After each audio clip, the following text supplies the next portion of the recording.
Hello, hello, hello. Welcome back to a new installment of Bible study. So, today we're going to be talking about the refinement, right? That we go through in God's plan for us, right? And I'm going to be speaking or reading from Judith chapter 8, verse 25 to 27. Then we can go on from there, right? And it reads,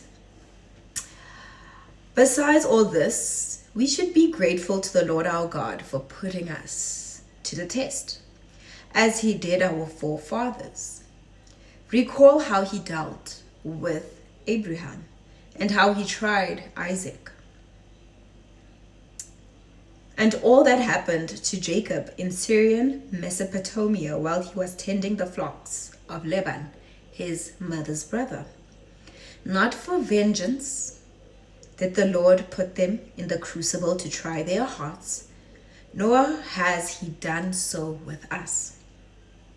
It is by way of admonition that he chastises those who are close to him." So the first part I liked here was how they talk about the crucible, right?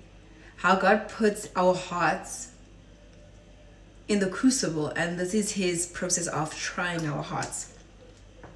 And this leads to our purification. And so I did some research about how raw metals are refined or purified, because there are many other verses in the Bible where God talks about us as a precious metal like silver, right, which was the most valuable metal in biblical history. And in this I wanted to understand how literal silversmiths actually purify their elements.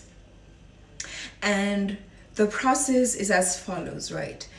The silver itself, or precious metal, will be put into a crucible. A crucible is a container that has the ability to withstand high temperatures without changing the original structure of the material that is embedded or is put inside to actually purify. So a crucible is a very beautiful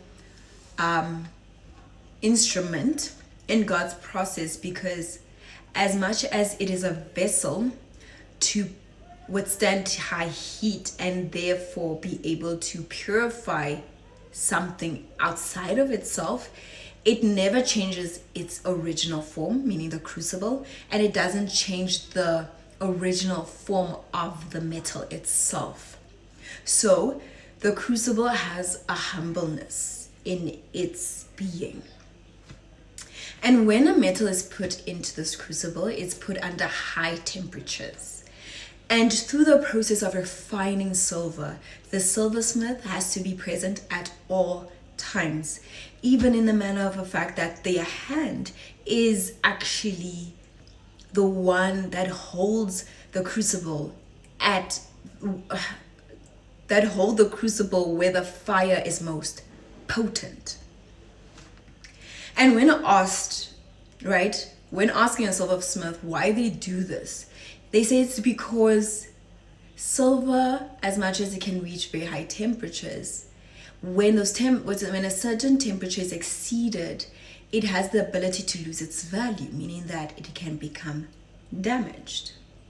And in this, they have to be present while the silver is put under fire. And during this process, then all the impurities that are embedded into the silver are actually separated by actually rising and floating to the top. And then the silversmith will continue to actually take out the impurities. And the last question to the silversmith on how do they know when the silver is purified? The answer they give is that when I can see my reflection in the silver, I know that it's purified. So we use the symbolism in how God actually purifies us Sometimes we think that we're being tested. We know that we're being tested. Sometimes you may think that we are being punished. It may feel however it is to you personally. I definitely felt like I was being punished, and I'm like, what did I do? Why am I feeling so much hotness? Why am I feeling this holy fire of heat? And every time I consult Divine, he's like, no, it's supposed to happen. It's part of the journey. Enjoy it. I'm like, enjoy being under heat. Excuse me, please. No. I don't agree with whatever is happening here. But as the journey goes, man, it's something that is hard to get used to. But it's just like anything in life. If you push through it, you'll get to the other side. And as much as in the moment I used to feel like I'm being punished, I'm at a different place in life where I see the refinement and how important it was, and how I'm actually grateful for it, because I wouldn't be here without the refinement, without that burning flame and heat, because it was the process that was made for me. And in the case of God being our refiner, in this case, the silversmith, God is there every step of the way when we are being purified. He's the one who puts his hand in the fire,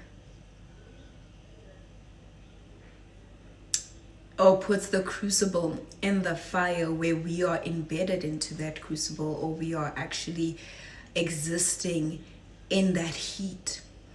Divine is always there. And Divine knows when impurities are showing up and when to actually sift them out, right?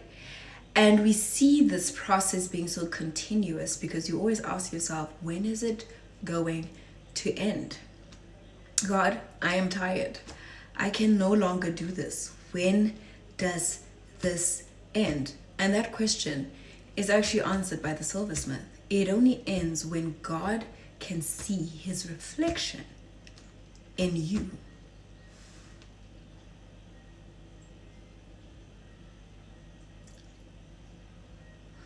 It's a turbulent process. It's a difficult process, but it's worth it.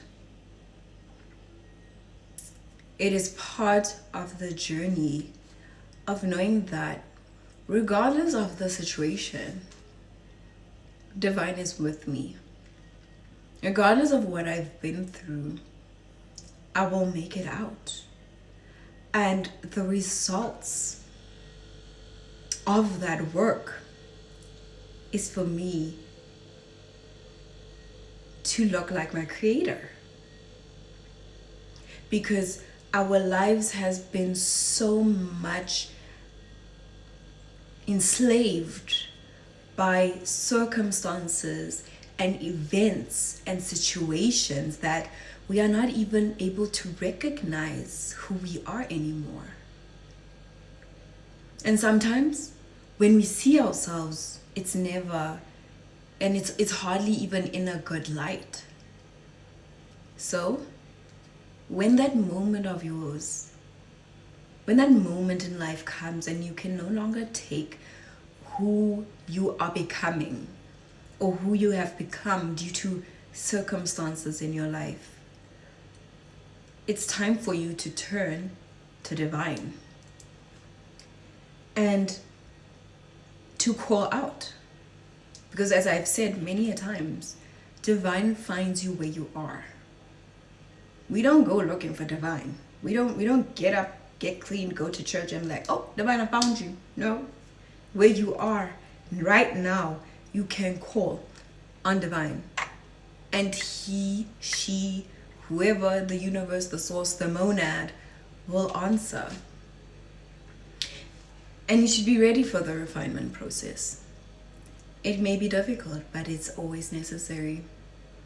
It is necessary. And it's a beautiful journey you take with Divine, because this is actually how you learn to trust him. Divine knows how far to trust you, and that's something you're going to learn.